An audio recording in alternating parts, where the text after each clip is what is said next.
Bueno, hola, mi nombre es Ana Nicole Mesa Córdoba, soy de grado octavo y hoy vengo a hablar sobre la guerra de los 1010. Bueno, antes de empezar quiero hacer dos paréntesis. El primero es que estoy tratando de que este video sea lo más corto posible porque apenas estaba empezando, ya lleva 6 minutos hablando, entonces no.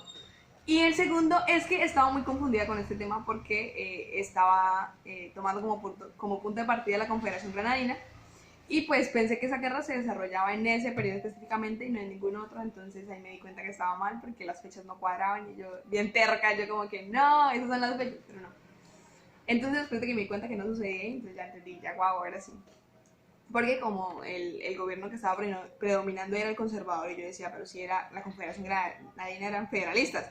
Entonces, bueno, ahí me di cuenta que no. Bueno, 50 mil. Bueno, ¿qué fue? La guerra de los 1000 días fue una guerra civil que ocurrió aquí en Colombia, disputada entre el 17 de octubre de 1899 y el 21 de noviembre de 1902. Bueno, por inconformidades entre las políticas y bueno, la regeneración, que es una parte importante de esta guerra, y por lo que siempre ha ocurrido en Colombia, ¿no? Hay dos contrapartidos que quieren gobernar de manera diferente, o sea, de manera totalmente diferente el gobierno, entonces si pasa de las manos a una, pasa a la otra, bueno, eso se desorganiza terrible. Como empezó con los bolivarianos centralistas, luego se llamaron centralistas y federalistas, y luego conservadores y liberales. También abarca temas como la presencia de la iglesia en el gobierno, etc.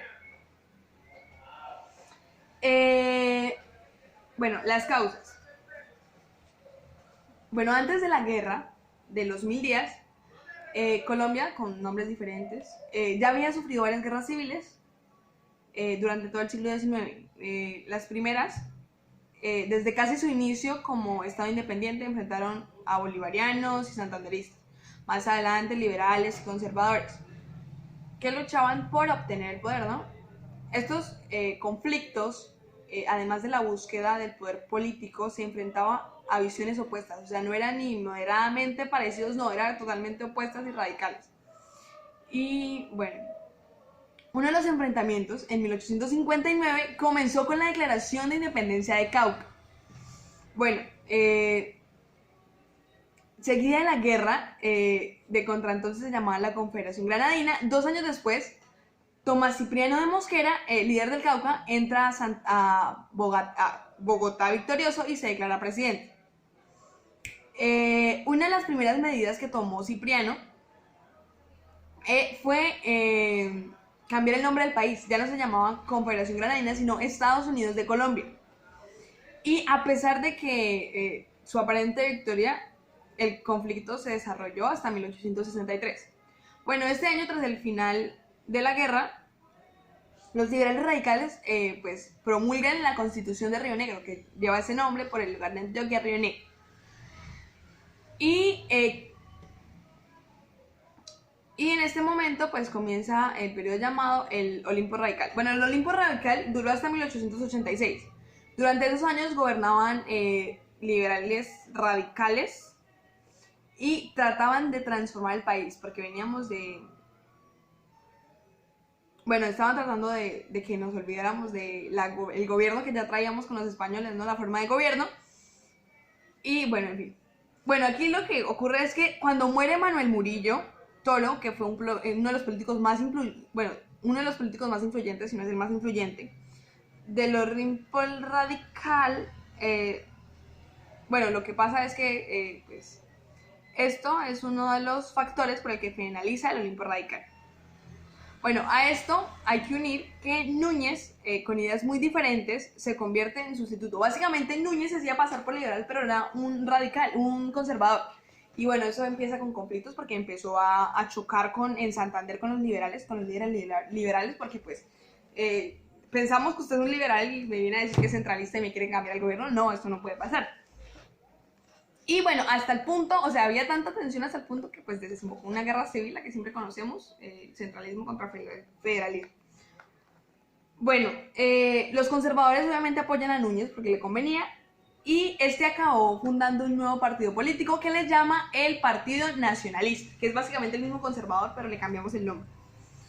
La guerra finalizó en 1885 y triunfa Núñez, ¿no? y esto le permitió pues asentar su poder, pues ya yo soy el presidente, y pues empieza reformas radicales para lograr un gobierno centralista. Y bueno, entonces lo que empieza a incluir a la iglesia en el gobierno, empieza a intentar hacer ese tipo de poder centralizado a tal punto que el presidente tiene todo el poder, entonces empieza a asignarse más peso y empieza a alargar los años de presidencia a 6 años y cosas así. Bueno, esto sucedió en la regeneración que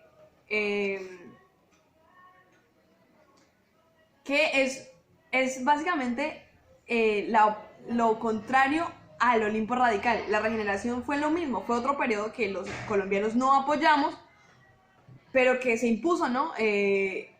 Empezándose a cambiar los gobiernos y se empieza a estar en un estado de crisis, ¿no? Y pues la economía empieza a caer porque venimos de una forma de gobierno de la nada a otra, y entonces va y venga como un yo. En fin. En 1895 los liberales se levantan en armas, ya se cansaron y pues no tienen éxito, pero sin embargo no cesó la tensión y pues empezó a crecer con los años, o sea, en vez de disminuir empezó eso a crecer.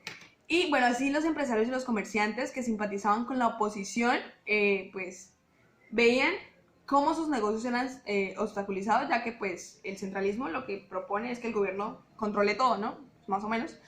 Y pues esto no les convenía a ellos. Por otra parte, los liberales y conservadores traicioneros que ya estaban disidentes, por otro lado, los conservadores y los liberales no eran homogéneos, ¿sí? Los liberales estaban divididos entre nacionalistas y me perdí. Ok, bueno, no eran homogéneos, no eran bloques homogéneos, sino que pues estaban divididos entre ellos, ¿no? Estaban los liberales nacionalistas, los centralistas históricos, etc. Los nacionalistas eran totalmente contrarios a cualquier entendimiento con los liberales, o sea, negociación no hay. Mientras que los conservadores históricos pensaban que era necesario llegar a algún tipo de acuerdo, ¿no? La negociación. Y estabilizar el país y bueno, así crecer. Además, estos segundos eran contrarios a la censura de prensa, o sea, era una división toda rara. Era como centralistas medio y liberales medio que querían negociar, y era conservadores radicales y liberales radicales también. Bueno, las elecciones presidenciales de 1898. La causa más inmediata del estallido de la guerra fue sospecha de fraude electoral en las elecciones de 1898. No obstante, cabe apuntar que pues, el ambiente en esos momentos ya estaba llevado, ya también echarle la culpa solo a eso. Bueno, Miguel Antonio Caro, el presidente en la época, no podía presentar el cargo, ya que se encontraba inhabilitado. Por ese motivo dio su apoyo a la candidatura formada por Manuel Antonio San Clemente y Juan Manuel Marroquín. Su intención era que los nacionalistas mantuvieran el poder. Los liberales, por su parte, consiguieron unificar a sus dos corrientes internas. Bueno, la partida de la insurrección armada estaba liderada por Soto y Rafael Uribe Uribe, mientras que la que apostaba por lo pacífico estaba a cargo de Miguel Samper. En fin. Finalmente, los conservadores nacionalistas obtuvieron 5 veces más votos que los otros. Reunían en sus dos corrientes, o sea, los liberales, ni juntando las dos corrientes, los alcanzaban a los conservadores nacionalistas. Bueno, ante esta situación, los liberales partidarios de la insurrección armada se fortalecieron, mientras que ellos, más pacifistas, se quedaron sin argumentos. Entonces ya injusticia, ya todo el mundo se levanta en armas. Bueno, otra de las causas es la de siempre, diferencias políticas. Otra es la represión contra los liberales. Tras vencer en 1895 en las elecciones, los conservadores nacionalistas comenzaron una auténtica persecución de todos los liberales. Y estos, aliados con los históricos, conservadores históricos, trataron de llegar a acuerdos con el gobierno para hacer reformas democráticas, pero pues los ignoraron. ¿Ok? Otro fueron los problemas económicos, bueno, gracias a la instabilidad y gobierno de aquí para allá. Eso fue, bueno, el desarrollo de la guerra, bueno, las fases. La primera fase ocurre el 17 de octubre de 1899, que fueron cuando se produjeron el primer levantamiento de armas liberales, ¿no? Durante este día los conservadores sufrieron varias derrotas y el resultado fue que los rebeldes toman el control de casi todo el departamento de Santander, lo que fue correspondido por el gobierno mediante la declaración de la ley marcial. Sin embargo, pocos días después de que comenzaron a suceder derrotas liberales, ¿no? Entonces ya se iba equilibrando la balanza. Bueno, el punto de inflexión se produjo en la batalla de los obispos del río Magdalena el 4 de octubre. Los conservadores destruyeron toda la flota de los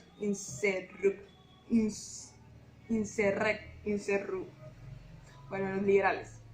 Insurrectos. Bueno, el empuje liberal, no obstante, fue suficiente para conquistar Cúcuta y la derrota a sus enemigos en Peralonso, ya a mediados de diciembre. La división conservadora entre nacionalistas e históricos causó un cambio importante en el país cuando los segundos derribaron al gobierno de San Clemente y el presidente a uno de los suyos, Marroquín. Los liberales partidarios de llegar a un acuerdo pacífico reconocieron al nuevo gobernante, aunque esto no detuvo la guerra. Entonces, por más que ellos aceptaron a Marroquín, esto no paró la guerra. Bueno, la batalla de Palo Negro fue fundamental para acabar con las opciones liberales de ganar la guerra. Bueno, durante 2 semanas los dos bandos se enfrentaron a los 8 kilómetros de Santander y la derrota rebelde significó que a partir de ese momento tuvieran que conformarse con desarrollar una guerra de guerrillas. Por otra parte, el conflicto comenzó a extenderse fuera de las fronteras colombianas. En Venezuela, apoyada a los liberales, y en Panamá, entonces parte de Colombia, bueno, después se separa, apoyada por los conservadores. Bueno, la segunda fase ocurre que con la recuperación de Cúcuta por parte del gobierno, los conservadores, la oposición de las tropas de Uribe eran casi desesperadas, o sea, ya hacían lo que fuera por recuperar. El general liberal tenía la intención de continuar con la lucha, pero comprendió que necesitaba apoyo para hacerlo. Y pues requería apoyo extranjero, ¿no? Uribe buscó ayuda de Venezuela, que pronto se convirtió en una base segura para muchos liberales que habían tenido que huir de Colombia. Los ataques desde territorio venezolano empezaron a ser frecuentes, ya que el presidente de ese país, Cipriano Castro, era partidario de la causa liberal. O sea, los liberales tuvieron un gran apoyo por parte de Cipriano Castro, gracias a que el señor estaba de acuerdo con eso. Una de las campañas iniciadas desde Venezuela tuvo como objetivo el departamento del Magdalena, ¿no? Es muy importante. Los hombres de Uribe lograron tomar Riohacha y tras esto intentaron conquistar Magangué, una localidad ubicada a la ribera del río y, bueno, que contaba con un puerto. El asalto fue rechazado por las tropas gubernamentales. Uribe regresó a Caracas en busca de nuevos refuerzos. Castro en esta ocasión se negó a suministrárselos. Esto significó en la práctica la derrota final de los liberales. A pesar de esto, Uribe seguía negándose a aceptar las propuestas de paz lanzadas por el gobierno. Él bien radical, él no quería aceptar propuestas de paz. Eso, guerra hasta el final. Así se solucionan las cosas al parecer aquí en Colombia. Bueno, ante esto el gobierno colombiano presta apoyo a conservadores venezolanos para intentar derribar el gobierno de Castro. Antes de que el ataque se realizara, prometió dejar de prestar ayuda a los liberales de Uribe. Básicamente el gobierno, al ver que ya no puede con los liberales, pues ayuda a derrocar al gobierno venezolano. Entonces Venezuela entra en crisis y deja de ayudar a los liberales colombianos. Y bueno, en fin. El final de la guerra. Bueno, la situación en Panamá, a pesar de la debilidad de los liberales en el continente, seguía siendo muy tensa. Los liberales de Uribe intentaron cortar la ruta del Magdalena para evitar los refuerzos del ejército. Pero igual no tuvieron éxito y pues los refuerzos llegaron. Fue entonces cuando el general rebelde aceptó comenzar las negociaciones de paz. O sea, cuando ya no pudo, no pudo cortar la comunicación y ya se vio acorralado, pues ahí empieza a darse la idea de una paz, ¿no? De aceptar alguna negociación y tener que dar algo para obtener la paz. Bueno, su promesa fallida con bloquear el Magdalena había provocado que perdiera popularidad en sus filas. Sí, entonces, para recuperarla y contar con más fuerza en la negociación, intentó conquistar Tenerife. A pesar de que logró la victoria y por tanto bloqueó la ruta del Magdalena temporalmente, pronto el gobierno envió más tropas para retomar esta ciudad, pues ya que es importante para la comunicación. Y Uribe decidió retirarse tras 2 semanas. Ese periodo de tiempo, no obstante, permitió a los liberales de Panamá tomar posiciones. Uribe aún lanzó un nuevo ataque, esta vez en la ciudad de Ciénaga el 13 de octubre. Sin embargo, esto no cambió el curso de la guerra, o sea, sus intentos fueron súper fallidos. Bueno, como consecuencias, está la independencia de Panamá, ya no es parte de nosotros Panamá, también es culpa de Estados Unidos, porque a Estados Unidos le convenía, pero bueno, eso es otra historia. La separación de Panamá no estuvo solo causada por este conflicto, sino gracias al interés de los Estados Unidos por controlar el canal del río Atlántico, del mar Atlántico, del océano Atlántico, no el océano Pacífico. Bueno, y si ya si Estados Unidos apoya, ya eso, ya no tenemos nada más que hacer. Y bueno, los colombianos siempre habíamos acusado a Estados Unidos de maniobrar en favor de los partidarios de la independencia para hacerse con el canal. Y bueno, al final eso sucedió, porque, en fin. Bueno, otras consecuencias económicas, bueno, es la posguerra, eso devastados gracias a los gastos de la guerra. En fin, ya se había dejado a un lado la economía y pues cayó. Bueno, las importaciones y exportaciones durante los años que duró la guerra, los productos que llegaban al puerto para ser exportados fueron apilados sin ser usados y sin ser enviados. O sea, no se traían ni se llevaban nada. Por otro lado, los insumos provenientes de otras naciones, las importaciones, no podían entrar al mercado colombiano y si lo hacían eran de forma limitada. Esto presentó una pérdida en cuanto a la economía nacional y afectó negativamente pues a todas las dinámicas de mercado, porque si se jode el gobierno, también nosotros los pobres, pues no nos va tan bien. Bueno, eso también tuvo desplazamientos, los campesinos pues iban a ser desplazados, guerras de guerrillas, etc. Bueno, el resentimiento, esto siempre ha golpeado a nuestro país y que es una de las consecuencias de la guerra, de las guerras que han sido más difíciles de borrar de Colombia, ¿no? Siempre dejan huella.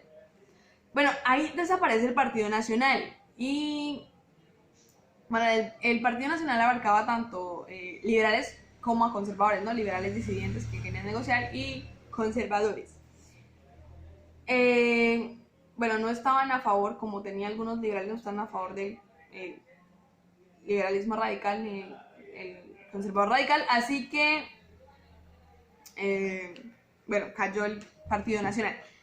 Bueno, la introducción de billetes ilícitos. Bueno, esto es interesante porque previamente, durante la guerra, el número de billetes diferentes que comenzaron a circular en el mercado de Colombia fue amplio y diverso. Entonces, tanto gobierno cambiaban los billetes.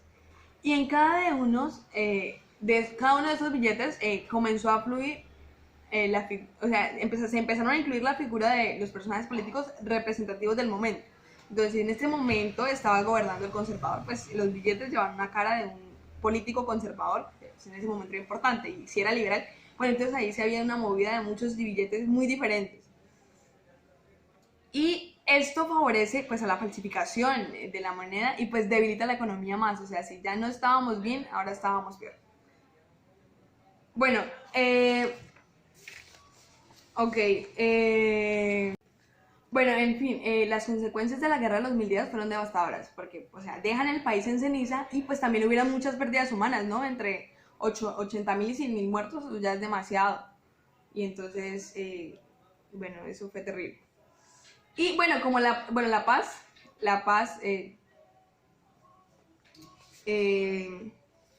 bueno, dos momentos tuvo la firma de este conflicto, ¿no? El primero fue la firma del armisticio en la hacienda bananera de Neerlandia, entre Ciénaga y Aracata, eso es en Magdalena, creo.